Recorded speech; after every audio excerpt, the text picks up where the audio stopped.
কবিতাৰ শিৰোনাম ত্যাগ। লিখিছে জ্ঞানজ্যোতি গগৈ, পাঠ কৰিছে চুমি নাৰ্জাৰী। পাহৰি যোৱা মোৰ মৰমক, আদৰি লোৱা নতুন এজনক।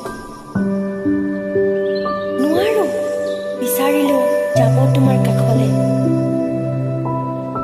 ললো জনম মই দুখীয়া ঘৰতে। নালাগে তুমি মোক মৰম দিবলে, নোৱাৰিলো আপোন হ'ব তোমাৰ হিয়াৰে।